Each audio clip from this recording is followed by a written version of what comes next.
통해서 이 야곱과 그다음에 야곱의 아내와 그다음에 12지파에 대한 묘사를 보게 되는데 이 해와 달과 11별이 그에게 절하는 꿈을 꿨었죠. 해와 달은 그의 부모였고 11별은 그의 형제들이었죠. 요셉까지 하면 12별이 되는 것이죠. 그런 야곱의 자손들, 상징적으로 야곱으로 보통 묘사가 되는 바로 그 이스라엘이 여기 12장 1절에 묘사된 것으로 보입니다. 왜냐하면 그래야 이게 마리아가 아닌 이유는 뒤에 여기 13절 이후에 이 여자 또 여자의 후손과의 싸움 이런 걸 볼 때 마리아의 또 다른 후손일 수가 없는 것이죠. 그래서 우리가 이것을 이스라엘로 보는 것이 가장 적합한 것이죠. 이게 보이지 않는 영적인 세계, 우리 하늘에서 보여지는 그런 장면이었던 것이에요. 무엇이냐면은 이 땅에 메시아가 탄생하실 때, 우리 주님께서 이 땅에 오실 때 헤롯 왕이 그를 죽이려고 이 2세 이하의 어린아이들을 다 죽였잖아요. 그 사건이 하나의 예표가 되는 것인데 항상 이 용은 이 메시아를 대적하는 그 입장에 서 있다는 것이에요. 그때 그랬고, 근데 그게 실패했습니다. 왜냐면 보니까 5절에 보니까 아이는 하나님 앞과 그 보호자 앞으로 올라가 버렸어요. 이 용이 성공한 것처럼 보였었죠. 그 2세 미만의 아이를 죽일 때 우리 주님은 애굽으로 가 있었기 때문에 죽음을 피했었고요. 또 결정적으로 용이 승리한 것처럼 보였던 십자가 사건이 그렇게 보였었을 텐데, 근데 이 십자가 사건을 통해서 오히려 주님은 여기 보인 것처럼 아이를 하나님 앞과 그 보호자 앞으로 오히려 죽으심을 통과하셔서 부활하시고 승천하시는 더 위대한 승리로 이 용을 이기는 그런 사건이 실제로 있었죠.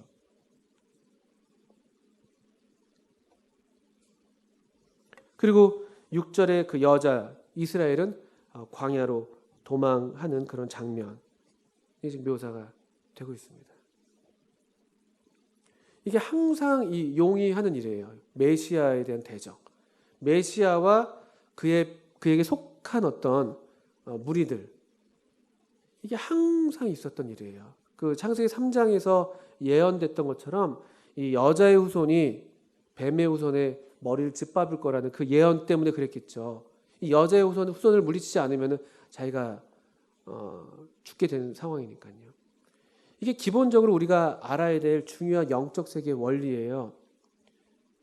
이 하나님을 대적하는, 우리 주님을 대적하는 용이 있다는 것입니다. 그 하나님께 속한 또 이 메시아에게 속한 백성들을 동일하게 대적하는 그 용이에요. 용. 이 가벼워 볼 게 아니에요. 그 세력이 막강합니다. 하늘의 별 3분의 1이나 땅에 던질 정도로 이 땅에 지금 이 용에게 속한 3분의 1 되는 이 천사들, 보이지 않는 영적인 이 영물들이 지금 횡행하고 있다는 것이에요. 7절도 보세요. 이 용이 하는 일을 보세요. 하늘에 전쟁이 있다고 되어 있습니다. 하늘의 전쟁. 물론 이 전쟁은 용이 일으킨 전쟁 같지는 않아요. 도리어 미가엘과 그의 사자들이 오히려 전쟁을 일으킨 것 같은데 이 용을 내어 쫓으려고요. 계속 보시는 것처럼 이 싸움, 하나님께 속한 것과 그렇지 않은 것 간의 이 어떤 대립. 이게 성경의 가장 그 큰 굵은 줄기예요. 항상 여자의 후손, 뱀의 후손, 이게 계속 이게 대립되어 있는 것이죠. 계속. 이 역사를 보는 커다란 어떤 그 관점 중에 하나입니다. 역사가 그냥 단순하게 힘을 추구한 어떤 세력 간의 충돌, 전쟁, 또 그런 가운데서 통합을 꾀했던 어떤 그런 역사, 그렇게 이제 보통 진단을 하더라고요. 요즘에는요. 역사는 계속 진행해 오면서 더 많은 힘을 가졌다. 또 더 많은 통합을 이뤄내고 있다. 그냥 그 정도로 볼 게 아니라 그 이면에 이와 같은 두 줄기의 세력이 계속해서 부딪히고 있다는 것입니다. 용의 세력과 하나님의 세력, 하나님께 속한 세력들, 메시아 세력들. 이 용의 이 거처를 보니까 아까 보신 것처럼 하늘에도 있었고요. 또 용의 편에 속한 그 하늘의 별 3분의 1이 지금 땅에도 던져져 있고요.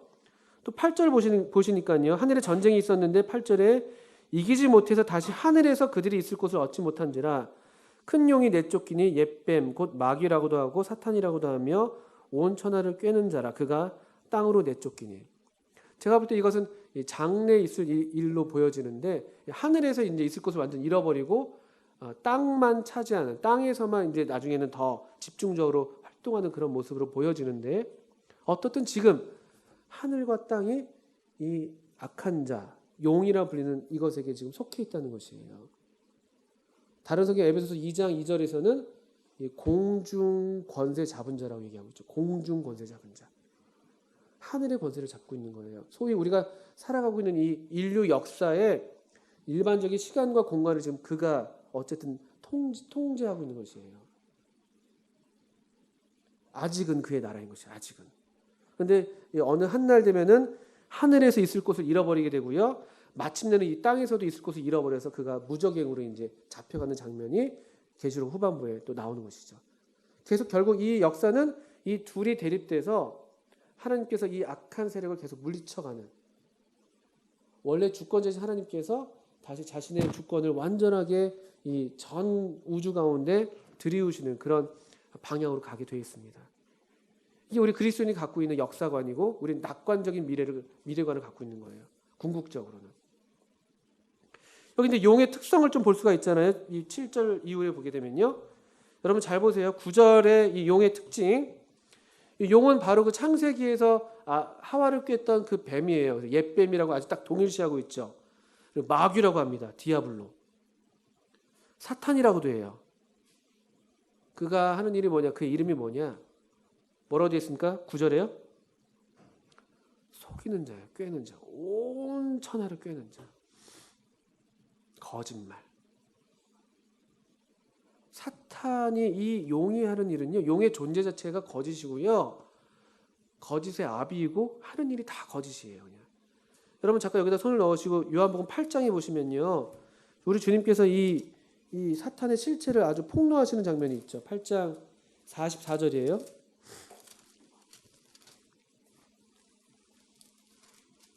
네, 8장 44절.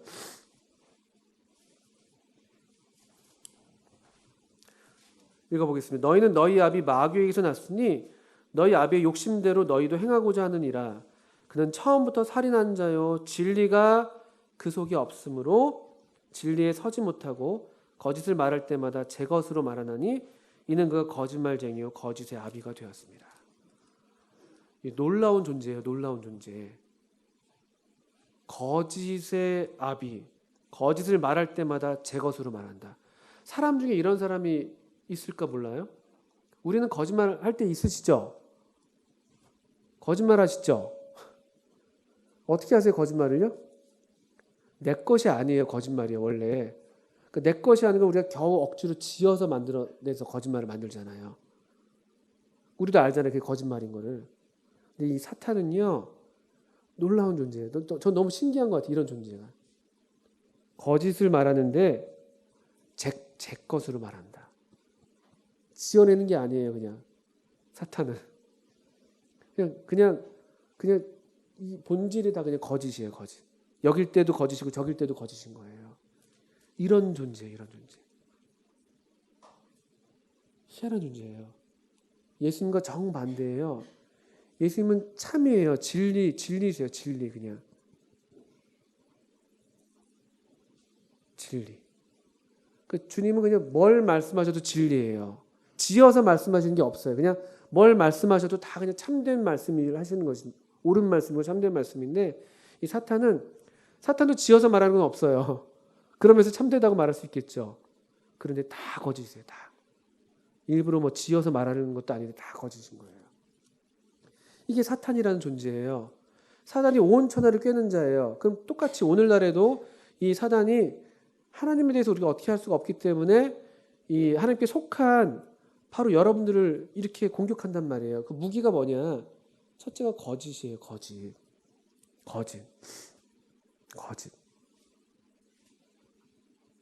거짓된 교리일 수도 있고 여러분 자신에 대한 거짓된 생각일 수도 있고 거짓이요. 거짓.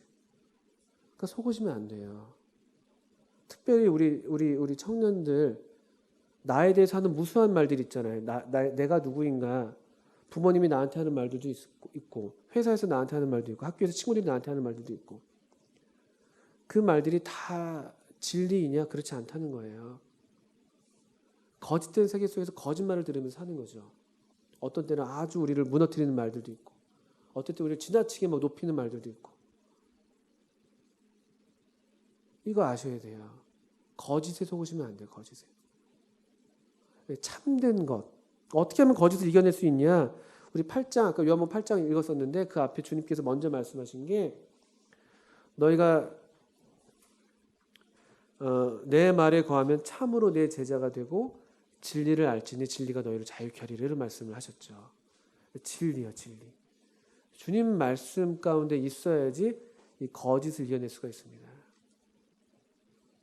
뭘 많이 가져야지 성공한 것처럼 보이고 뭐 어떻게 뭘 해야지 뭐 한 것처럼 뭐 그렇게 얘기하는 것들이 있잖아요. 그래야지 뭐 누가 날 좋아할 것만 같고 그런 이야기들 아니라는 거예요. 항상 사탄은 이렇게 거짓말로써 온 천하를 꿰는 그런 전략을 하고 있습니다. 또 이 사단의 전략, 사단의 무기가 있는데요. 10절에 보시면요. 또 내가 들으니 하늘에 큰 음성이 있어 이르되 이제 우리 하나님의 구원과 능력과 나라와 또 그의 그리스도의 권세가 나타났으니 우리 형제들을 참소하던 자, 곧 우리 하나님 앞에서 밤낮 참소하던 자가 쫓겨났고 사단이 또 잘하는 거예요. 참소하는 거예요. 검사 역할을 검사. 이것도 사실 거짓말이면 거짓말인 거예요. 사실이라면 사실일 수 있지만 너 이렇게 했잖아. 너 저렇게 했잖아. 내가 이렇게 했는데 나는 안 돼. 나는 형편없어. 나 지난주에 이런 잘못도 했는데 지난주에 회식에서 한잔 했는데 뭐 누구를 미워했는데 뭐 음란한 마음을 품었었는데 보지 말아야 할 것을 봤는데 그런 우리 그런 잘못들을 할 때가 있으시잖아요. 근데 사단이 그걸 갖고 계속 참소하는 거예요. 참소하는 말은 고소한다는 말이거든요. 계속 정죄하는 거죠. 너 그래갖고 네가 무슨 하나님의 자녀야? 네가 그래갖고 무슨 이기는 자라고 말할 수가 있어? 계속 참소하는 거예요. 우리의 실패, 우리의 연약, 뭐 우리의 악함 등등을 계속 들먹으면서 이게 사단의 공격 방법인 거예요. 거짓말이 이런 참소의 형태로 많이 나타나죠. 그런데 11절에 어떻게 이기는가, 어떻게 이 용의 세력을 이겨낼 수 있는가 11절을 보니까 우리 형제들이 어린 양의 피와 자기들이 증언하는 말씀으로써 그를 이겼다. 그들은 죽기까지 자기들의 생명을 아끼지 않았다. 어린 양의 피, 이 참소하는 이런 사단의 공격, 용의 공격, 또 거짓말로 우리를 공격하는 그 공격들에 대해서 갖고 있는 우리의 무기가 뭐냐면요. 어린 양의 피요, 피. 그의 모든 어떤 고소를 다 무효화시킬 수 있고 이미 다 그 고소가 아무리 옳다 해도 그 고소 내용이 요구하는 그 값들을 다 지불했다는 분명한 증거인 어린 양의 피. 이게 우리의 무기예요. 어린 양의 피. 그리고 두 번째 무기가 뭐라고 되어 있습니까? 자기들이 증언하는 말씀. 증언하는 말씀. 입술의 증거예요. 입술의 증거. 우리 앞에서 11장에서 바로 그 증인의 사역을 봤잖아요. 1260일 동안 증거 사역을 했던 두 증인이 있었던 것처럼 우리 진리를 계속 증거하는 거예요. 진리를 나한테 증거하고 나한테 전하고 또 진리를 계속 담대하게 증거하는 그런 삶. 이것으로서 우리가 이겨내는 것이에요. 이 증거하는 말씀, 증언하는 말씀으로써. 근데 이 증언할 때는요.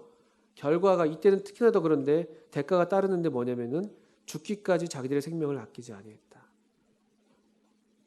지금은 이런 일이 많지는 않습니다만 죽는 거예요. 죽을지라도 증거하는 거예요. 보통 죽으면은 마치 용이 이긴 것처럼 보이는 거잖아요. 그 힘대결에서 우리가 진 것처럼 보일 텐데 거꾸로 이게 하나님의 역설이에요. 죽임을 당하지만 그걸로 이기는 거예요. 도리어.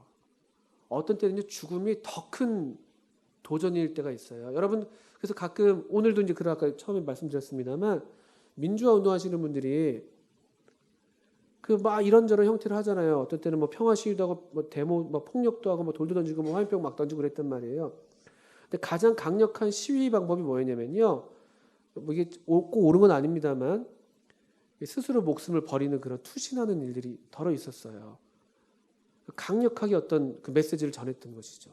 그리고 그만큼 또 내가 이 시대의 부조리에 나는 도저히 뭐 영합할 수 없다라는 그런 강한 어떤 의지를 내보이는 것이죠.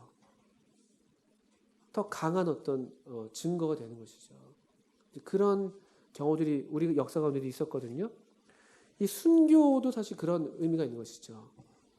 그 순교를 시키는 소위 이교도들은 그들이 이겼다고 생각하죠. 요즘에 이제 IS 테러가 많잖아요. 그들이 이겼다고 생각할 수 있어요. 또 우리 몇 년 전에 실제로 이제 우리 한국의 어떤 그리스도인을 막 참수하는 그런 끔찍한 장면도 있었잖아요. 그들은 나름대로 공포를 통해서 이겼다고 생각할 수 있지만 거꾸로 누가 이겼냐면요. 죽임당한 사람들이 오히려 이기는 거예요. 이게 역설이에요. 이게 역설. 어린 양의 피도 사실은 그런 면을 갖고 있는 것이죠. 어린 양의 피. 죽임을 당했지만 그게 도리어 죽음을 이겨내는. 그 옛날 출애굽기 12장에서 그 죽음의 사자가 온 애굽을 다 이렇게 다니면서 다 죽음으로써 그들을 속박하고 있을 때 도리어 죽임당한 어린 양의 피가 그 죽음의 사자를 물리쳤던 것처럼 이런 역설이 있습니다. 죽도록 증거하는 거예요. 이 어린 양의 피를 힘입어서 먼저 충성된 증인으로서 이같이 앞서서 이 증인의 사역을 완수하셨던 그 주님을 따라서 그 어린 양을 따라서 우리도 죽도록 증거하는 것. 이게 승리예요, 승리. 너무 살려고 하지 마세요. 너무 살려고. 너무 인정받으려고 하지 마시고 살고자 하면 죽을 것이요 그러잖아요. 이순신 장군이 그런 얘기를 했잖아요. 죽고자 하면 산다고. 이런 이 참수하는 이 거짓된 이 용의 공격에 우리가 이겨낼 수 있는 힘이 어린 양의 피와 증언하는 말씀이라고 되어 있습니다. 여러분 그리고 그래서 말씀을요 소리 내세요. 소리 내서 읽으시고요. 그냥 혼자 있을 때 말씀을 외우세요. 그냥 얘기하세요. 막 미친 사람처럼 막 하세요. 그냥 막 사람들이 있을 땐 더더군다나 뭐 좀 경우를 따져야겠습니다만 증거하는 사역을 마땅히 하셔야 되는 건 맞지만 우리 자신한테도 말씀을 증거하세요. 말씀을 들어서 어떤 나를 참소하는 무언가 있을 때 말씀을 소리 내세요. 그 능력이 있어요. 능력 있어요. 말씀. 나한테 복음을 증거하는 거. 나한테. 이런 것도 적용할 수 있는 면이 있어요. 여러분 어떤 유혹이 올 때라든지 또 마음이 낙심될 때라든지 말씀을 그냥 소리 내시는 거예요. 13절에는 이제 또 다른 용의 또 다른 장면이 나오죠. 이 남자를 낳은 여자를 이제 박해합니다. 땅에 내쫓겨 가지고요. 남은 날이 얼마 없어요. 공중까지 빼앗겼기 때문에 이제 땅에서 있을 날이 이제 아마 우리가 알기로는 3년 반 정도 남아 있는 것인데 이때 이제 최후의 발악을 하는 것이죠. 이미 아들은 이 남자는 하나님 그 보좌 앞으로 올려갔기 때문에 이 땅에 남아 있는 것은 그 여인밖에 없어요. 이스라엘 백성. 그래서 이 기간 동안 이 사단은 특별히 이스라엘을 아주 무섭게 공격할 것입니다. 13절 이후에 보는 것처럼. 그런데 놀랍게 이스라엘 백성들은 하나님의 특별한 도우심을 또 보호하심을 입어서 한 때와 두 때와 반 때를 양육받는 그런 미래의 일들이 여기 그려지고 있습니다. 이 이스라엘 민족을 주의해서 잘 보실 필요가 있습니다. 오늘날에도 그렇고 장래도 그렇고요. 물론 장래 우리가 이 땅에 있을 건 아닙니다만 우리가 믿기로는 이 용이 또 그렇게 이 여자를 계속 박해하지만 우리 14절 보시는 것처럼 그 여자가 큰 독수리의 두 날개를 받아 광야 자기 곳으로 날아가 거기서 그 뱀의 낯을 피하여 한 때와 두 때와 반 때를 양육받으매. 또 17절에 용이 여자에게 분노하여 돌아가서 그 여자의 남은 자손 곧 하나님의 계명을 지키며 예수의 증거를 가진 자들과 더불어 싸우려고 바다 모래 위에 서 있더라. 이 12장의 용은요 처음부터 끝까지 계속 이런 존재인 거예요. 계속 싸우는 존재. 계속 싸우고 분노하고 막 공격하고 이런 존재. 그러니까 여러분 이런 존재가 있다는 것을 아셔야 돼요. 보이지 않지만 이 하늘에 있는 이적들이지만 우리 눈에 보이지 않지만 엄연히 우리가 이와 같은 이 영적인 세계 가운데 있다는 것을 아셔야 됩니다. 이게 전쟁이에요, 전쟁.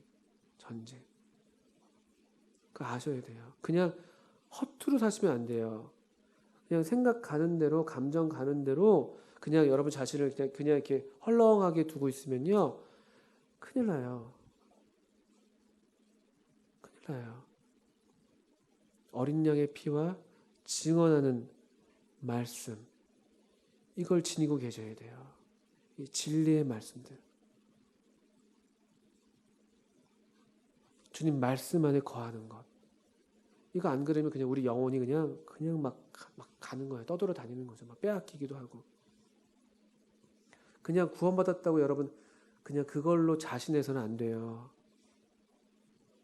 얼마나 이 사단이 교묘한데요. 오늘날 특히나 얼마나 더 그런데요. 구원받은 성도들을, 여기도 이 이스라엘 백성, 그 하나님께 속한 백성들을 공격하는 거거든요.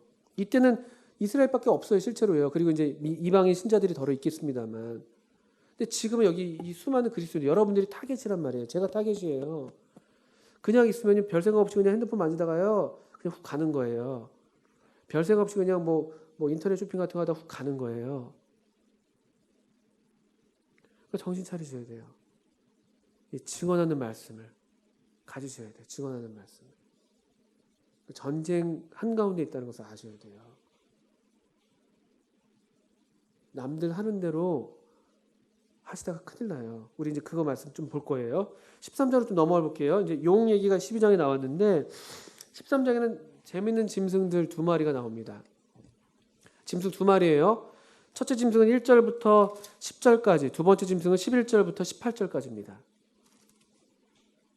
그리고 이 짐승들은요, 보니까 용에게 속한 것들이에요. 용에게 속한 것들. 1절부터 빨리 보겠습니다. 내가 보니 바다에서 한 짐승이 나오는데 뿔이 10이고 머리가 7이에요. 아까 용의 모양과 닮았잖아요. 똑같잖아요. 그죠? 뿔이 10개고 머리가 7입니다. 권세자들, 권세를 의미하는 거예요. 권세예요. 권세. 힘, 권력. 그 뿔에는 10왕관이 있고 그 머리들에는 신성 모독하는 이름들이 있어요. 권세자들이죠. 그 뿔에는 10왕관이 있다고 그랬잖아요. 권세를 나타내는 상징물이잖아요. 그런데 흥미로운 게 머리들에 신성 모독하는 이름들이 있어요. 다 신성을 모독해요. 하나님을 부인하는 세력들, 거대 세력, 10머리나 있을 정도로, 머리는 7일 정도로 아주 거대한 어떤 세력의 집합체예요. 대개로 짐승은 성경에서 제국을 가리킬 때 사용된 표현이에요. 다니엘서가 그 예가 됩니다. 다니엘서가요. 짐승. 또 어떤 인간 권세자가 짐승인 거예요. 하나님을 인정하지 않을 때. 또 특별히 다니엘서 4장에서 느부갓네살 왕이 있었잖아요. 그 왕이 어떻게 했었어요? 그 성에 딱 올라가지고 와 내가 지은 성을 봐 하면서 나 하다 갑자기 얘가 이 사람 짐승처럼 됐거든요. 그런 거예요. 짐승이라는 이 표현은요, 하나님을 부정하고 자기가 으뜸이 되고자 하는 그런 권세자, 그런 제국을 짐승으로 묘사합니다. 느부갓네살 왕이 다시 하늘을 우러렀을 때 정신이 돌아와가지고 다시 사람처럼 됐었죠. 아주 흥미로운 장면인데, 그런 어떤 권세, 세력이 있다는 거예요. 2절 보세요. 내가 본 짐승은 표범과 비슷하고 그 발은 곰의 발 같고 그 입은 사자의 입 같은데 용이 자기의 능력과 보좌와 큰 권세를 그에게 주었더라. 용이 권세를 준 이 세 동물의 결합체처럼 보이는 짐승. 뭐냐면요, 여러분 다니엘서를 같이 연결해 주셔야 돼요. 요한계시록은 구약 성경을 같이 많이 이해하시면 좋아요. 여기 좀 다니엘서를 펴서 보겠습니다. 7장 보세요. 이 짐승은 무엇인가? 다니엘서 7장에 묘사가 되어 있어요. 7장 7장 맞네요. 7절 3절부터 보면요, 큰 짐승 넷이 바다에서 나왔습니다. 역시 바다에서 나왔잖아요. 큰 짐승 넷이요. 첫째는 4절에 사자예요. 사자. 5절에 둘째는 곰이에요. 6절에 셋째는 뭐예요? 뭐라고 되어 있습니까? 표범이잖아요. 그죠? 이게 지금 여기 요한계시록 13장 우리 읽었던 2절에 이게 다 세 개가 지금 나타나 있는 것이에요. 근데 7절 보니까 넷째 짐승이에요. 넷째 짐승. 뭐라고 되어 있습니까? 내가 밤 환상 가운데 그 다음에 본 넷째 짐승은 무섭고 놀라우며 또 매우 강하며 또 쇠로 된 큰 이가 있어서 먹고 부서뜨리고 그 나머지를 발로 밟았으며 이 짐승은 전에 모든 짐승과 다르고 또 10뿔이 있더라.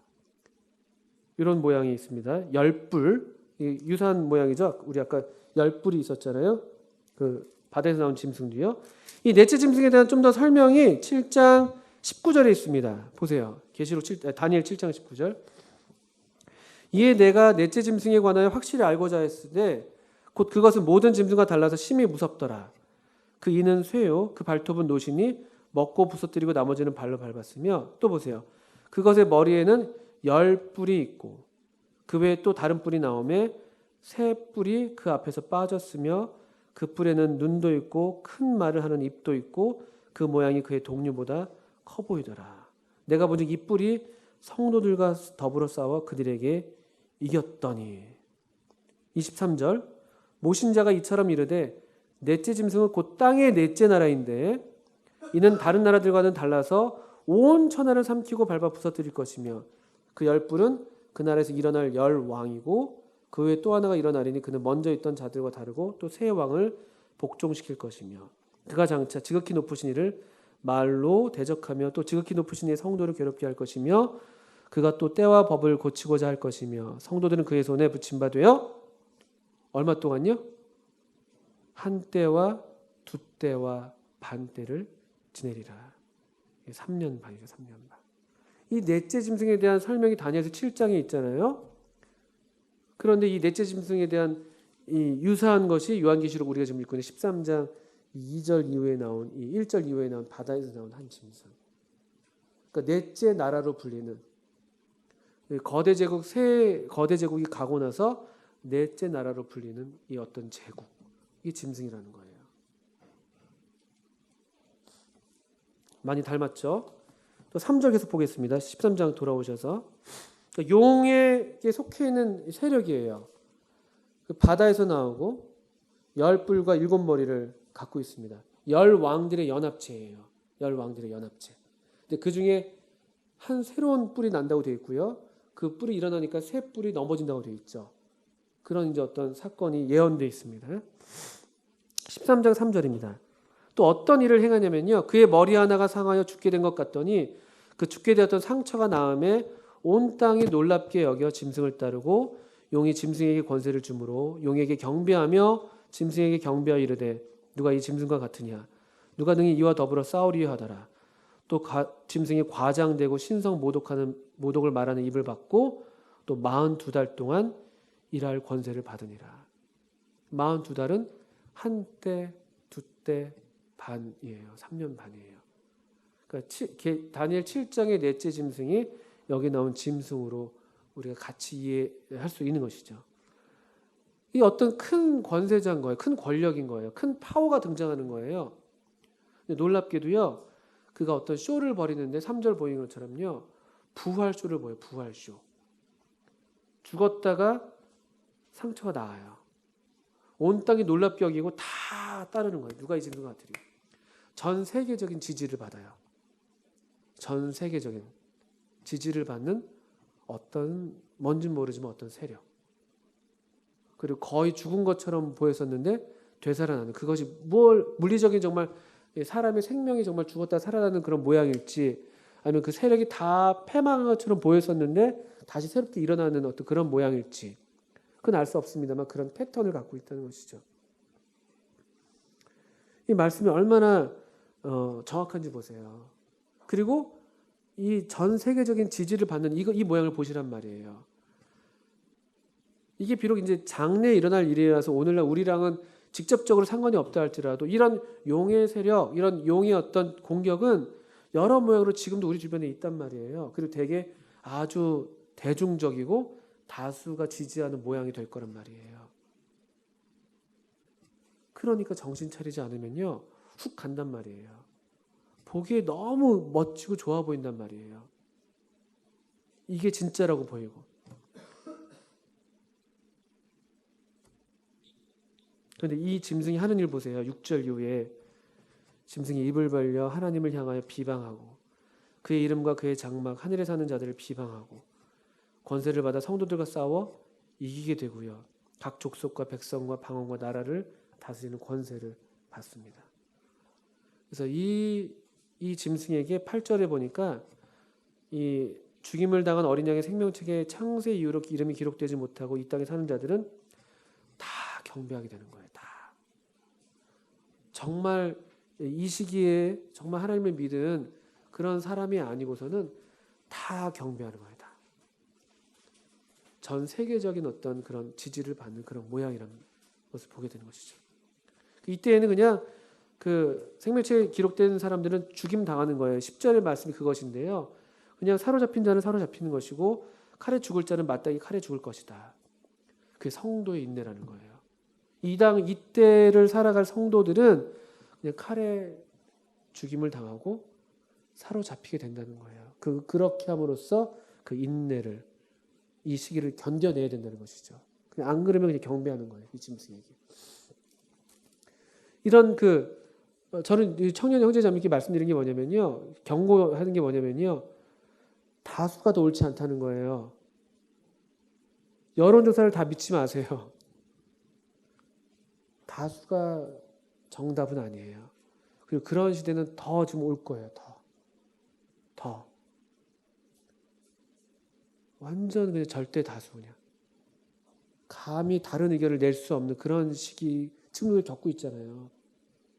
앞으로 더 온다면 이 시기는 이제 그런 시기예요. 이 짐승이 지배하는 시기는요. 11절도 보시면요. 또 다른 측면에서 이제 볼 수 있는 말씀인데요. 또 다른 짐승이 이번엔 땅에서 올라옵니다. 그래서 앞에 있는 첫 짐승은 바다에서 올라와서 우리가 보통 그것을 이스라엘이 아닌 어떤 이방에서 올라오는 어떤 거대 세력으로 보통 이해하는 것이죠. 열방을 다스리는 그런 권세를 받았잖아요. 여기 땅에서 나오는 짐승은 이 이스라엘 땅을 보통 가리킨다고 이해합니다. 이스라엘 가운데서 일어난 또 다른 짐승.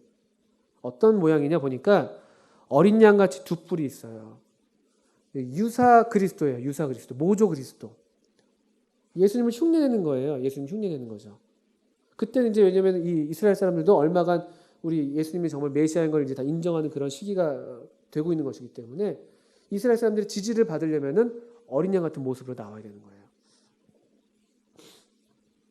두 가지 형태예요. 여기 13장에서 용에게 속한 두 짐승들이 택하는 방법들 보세요. 하나는 아주 무섭게 아까 뭐 죽이고 칼에 죽이고 사로잡는 게 있다면요. 하나는 또 미혹하는 거예요. 그러니까 뭐 거짓된 쇼를 보여가지고 사람들을 따르게 만들고 여기도 그래요. 두 번째 짐승도 비슷한데요.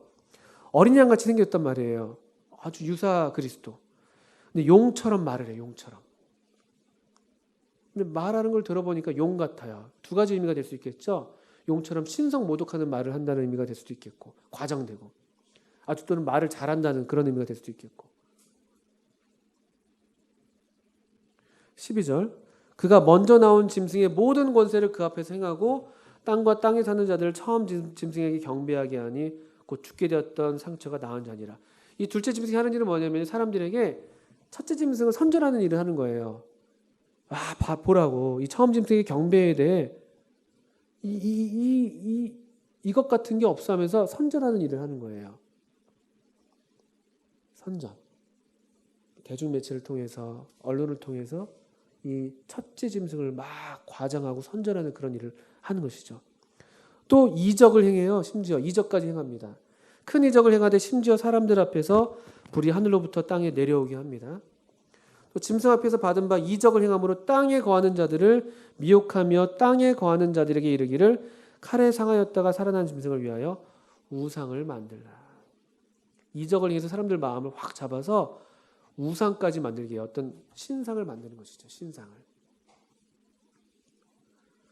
15절 그가 권세를 받아 그 짐승의 우상에게 생기를 주어 그 짐승의 우상으로 말하게 하고 또 짐승의 우상에게 경배하지 아니하는 자는 몇이든지 다 죽이게 하더라.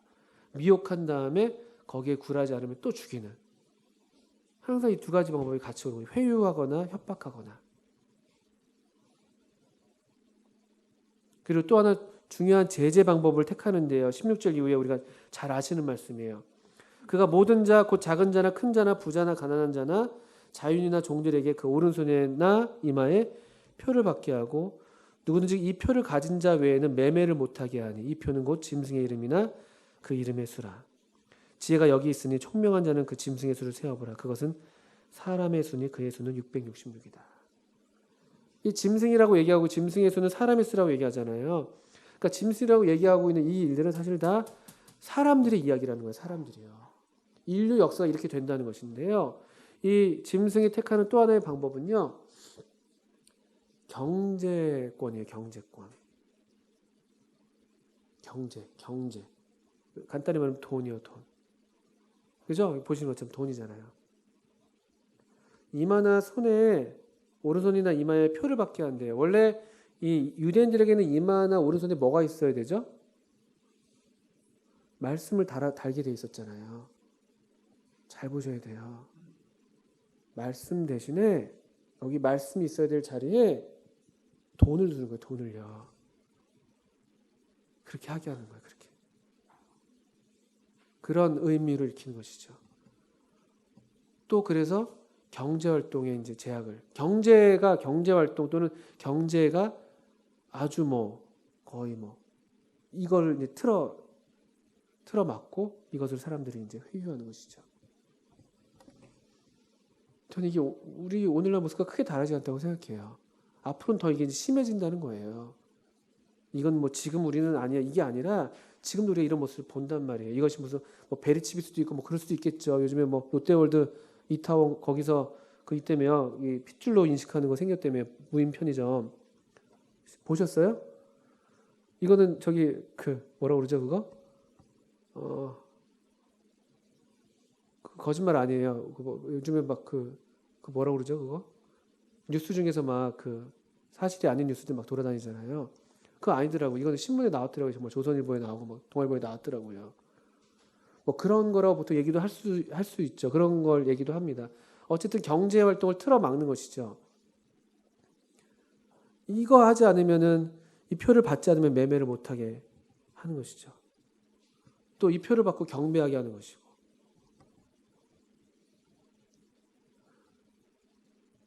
저는 스마트폰 시대를 우리가 살고 있는데 이거는 저 좀 전쟁을 선포해야 된다고 생각하는 거예요. 저 자신도 그렇고. 너무 많이 하지 마세요. 정말 부탁드려요. 이마나 제가 볼 때 오른손에 이마에 이거 있는 것 같아요. 스마트폰도 있는 것 같아요. 뭐 하는지 아세요? 뭐 하는지 여러분 뭐 하세요 그걸로? SNS도 많이 하시죠. 페이스북 이것도 많이 하시잖아요. 근데 그것들이 제가 볼 때는 어떤 여론을 만들어 가잖아요. 다수를 만들어 가는 거예요. 마치 앞에 보셨던 것처럼. 전 주의해야 된다고 생각해요. 그리고 나중에 아까도 얘기했는데 요즘에 유발 하라리라는 학자가 있어요. 유발 하라리. 좀 알아두시면 좀 유식하다는 소리 들을 수 있어요. 유발 하라리. 그분이 이제 역사학자인데 미래를 전망하는데 이런 얘기예요. 앞으로는 일단 그분의 이제 유명한 문장이 뭐냐면요. 사람들이 신을 만들면서 인류의 역사는 시작됐고 사람이 신이 되면서 인류의 역사는 끝날 것이다. 이런 명문장을 얘기해요. 명문장을. 그러면서 그분이 이제 하는 얘기가 이제 사람들이 신이 되는 방법으로 빅데이터를 이분은 진단했어요. 지목했어요. 빅데이터. 이게 신이 될 거다. 사람들은 자기들이 신이 되려고 빅데이터를 이용했지만 결국 빅데이터가 신이 되고 사람들은 빅데이터에게 경배하는 그런 교인들이 될 것이다. 이런 흥미로운 전망을 했어요. 빅데이터.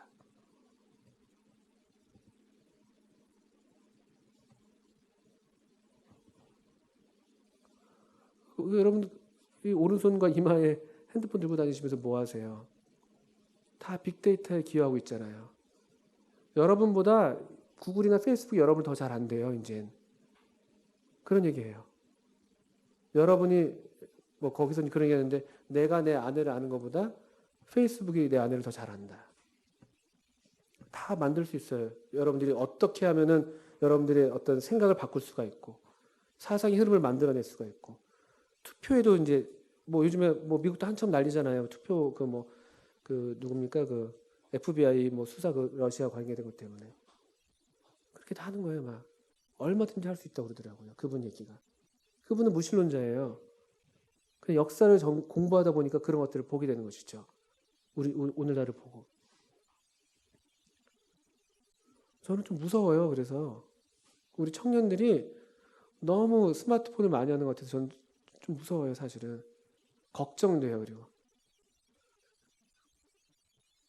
뭐 유용한 면이 없지는 않지만, 그리고 특별히 스마트폰 하면서 저는 이제 더 제일 안 좋은 거라고 생각하는데, 스마트폰으로 인터넷 쇼핑하는 거. 이건 콤보예요. 콤보 완전히 그냥. 그래서 전체 타면 여성분들이 다 그거 하고 있더라고요. 스마트폰으로 뭐 하나 봤더니만 연예인들 이제 주로 많이 보시더라고요. 연예인들 사생활, 연예인들 사생활. 그리고 많이 보는 게 보니까 옷 보게 되잖아요. 제가 보려고 보는 게 아니에요. 옷들 막 예쁜 옷들 막.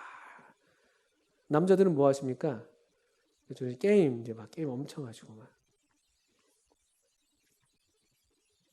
이 엄청난 지금 이 역사의 장면을 우리가 다루는데 저는 굉장히 좀 사소한 얘기를 하는 것처럼 들리잖아요. 근데 제가 볼 때 사소하지 않아요. 그 루트를 통해서 수많은 거짓말들을 들어요. 이 공중 권세 잡은 자가 유통시키고 있는 이런 풍조들, 가치관들을 우리가 그대로 받아들이고 있죠.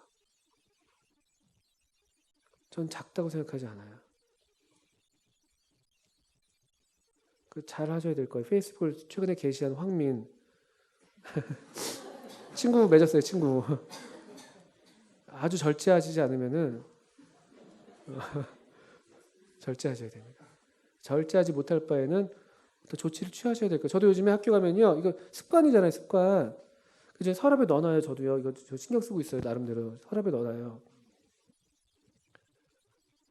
이 뭐 좀 얘기가 좀 너무 구체적인 면이 됐습니다만, 저도 한번 말씀을 보면서 이렇게 생각해 보는 거예요. 전망해 보는 거예요. 그리고 이 용의 세력, 이 짐승들이 어떻게 우리 가운데 지금 움직이고 있는가라고 제가 제 나름대로 생각할 때, 제가 틀릴 수도 있겠습니다만, 제가 볼 때 이런 매스미디어, 또 이런 경제활동, 이 돈, 말씀의 자리에 돈이 오는 거예요. 보세요. 그럼 이 표를 받지 않는 사람들 어떻게 살아남을까요? 어떻게 살까요? 표를 받지 않았는데요.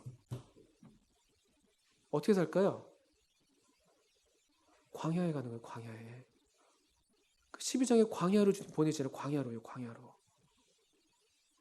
다 끊어져 있는 거예요. 어떤 면에서는요. 그런 극단적인 시대가 온단 말이에요. 그렇게 하지 않으면 살 수가 없는. 그러니까 오늘날 우리가 의도적으로라도 이 광야 훈련을 해야 되는 거예요. 광야 체험을. 미디어를 끊어야 되고, 하루 뭐 몇 시간이라도 끊으세요. 그 광야 체험을 안 하면요, 못 사는 거예요. 계속 우리가 경비하고 있는 거예요. 거기다 대고 계속. 표 계속 받고. 광야에 가면 살아요. 거기서 하나님이 양육하신단 말이에요. 거기서 보호하시고 돌보신다고 약속되어 있잖아요. 너무 놀라워요. 12장 6절에 보세요. 다시 돌아오시면요. 용이 여러 모양으로 공격한단 말이에요. 짐승들을 통해서 뭐 이런 저런 모양으로. 그 여자가 광야로 도망함에 거기서 1260일 동안 그를 양육하기 위하여 하나님께서 예비하신 곳이 있어요. 예비하신 곳. 여러분 또 우리 12장 뭐 14절에서도 광야 자기 곳으로 양육 받는다 이런 표현이 있고요. 하나님이 먹이시는 거예요. 실제로 광야에서 신명기 이스라엘 백성이 40년 광야에서 배웠던 게 뭐냐면요. 뭐예요? 뭘 배웠습니까? 오늘 또 이 말씀을 드리게 되는데요. 왜 하나님이 광야를 40년 동안 지나가게 하셨죠? 왜? 복화술 하십니까? 복화술? 신명기 7장 우리 봅시다. 신명기 7장.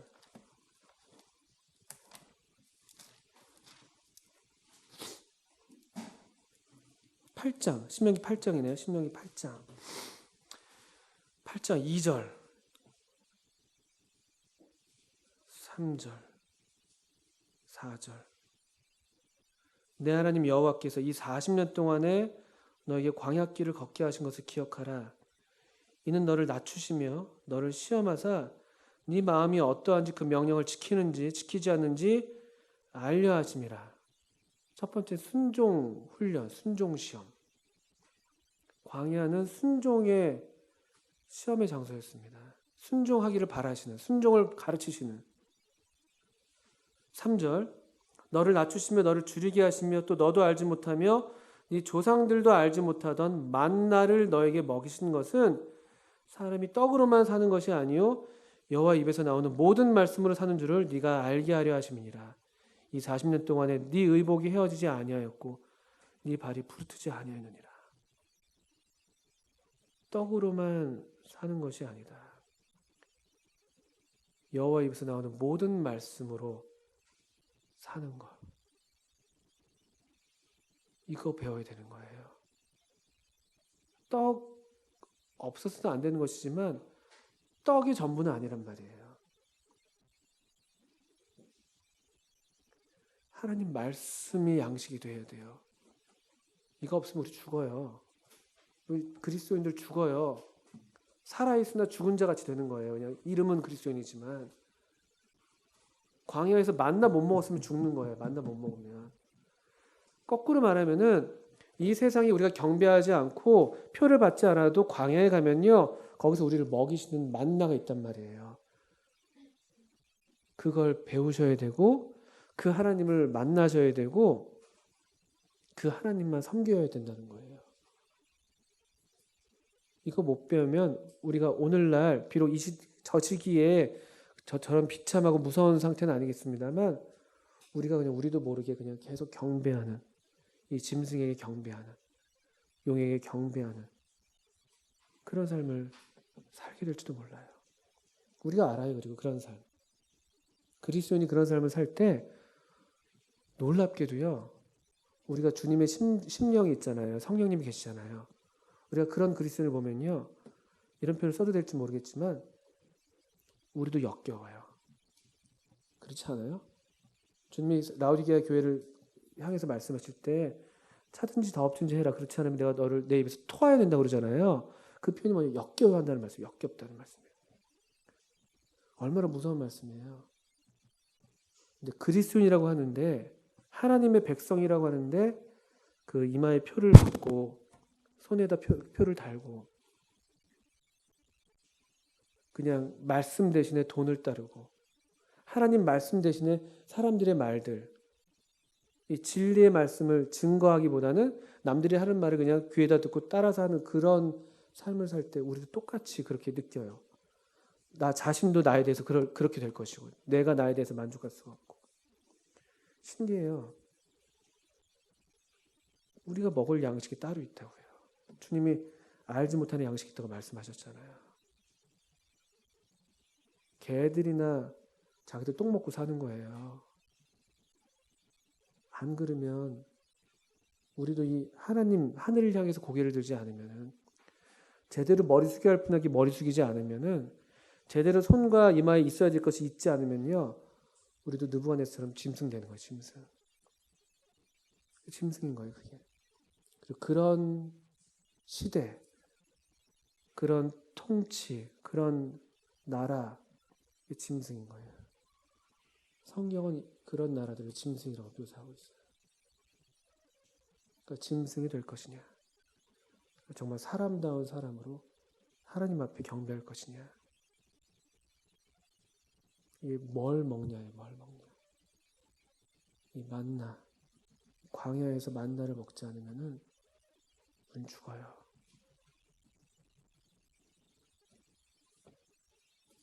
여러분 이 대적의 세력을 이 대적에 대해서 무지하시면 안 돼요. 이가 얼마나 악하고 얼마나 교묘하고 얼마나 우리를 치명적으로 공격하는지 아셔야 됩니다. 쉽게 생각하지 마세요. 경계하시고 경계한다는 게 그냥 하지 말아야 되는 게 아니라 할 것을 하시면 돼요. 할 것을. 그분 말씀에 거하시고 진리를 아시고 진리를 먹으시고 손과 이마에 진리를 다시고 돈 대신에 하나님 말씀을 사람들의 말들 대신에 하나님 말씀을 그것만이 이런 짐승의 시대에 우리가 하나님의 사람으로 사람답게 사는 방법이에요. 그걸 정말 간곡하게 부탁을 드립니다. 네, 기도하겠습니다.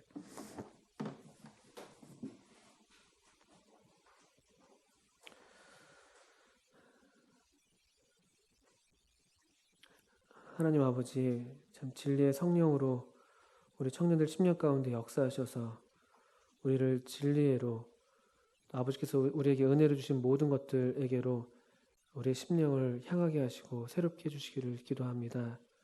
우리 삶에서 또 우리가 버려야 할 것들을 버리게 하시고 더욱 일부러라도 더욱 우리가 광야로 계속 나아갈 수 있게 해주셔서 그곳에서 우리에게 주시는 참 하나님 말씀을 먹고 그 말씀에 힘입어 사는 또 그래서 참 증거하는 사람으로서 계속 이 시대를 살아가는 우리들 되게 해주시기를 기도합니다. 우리 모두를 진리의 말씀께 부탁을 드립니다. 우리로 진리의 사랑을 받게 하시고 우리 속에 진리가 거할 곳이 우리 속에 있게 해주시기를 기도합니다. 예수님의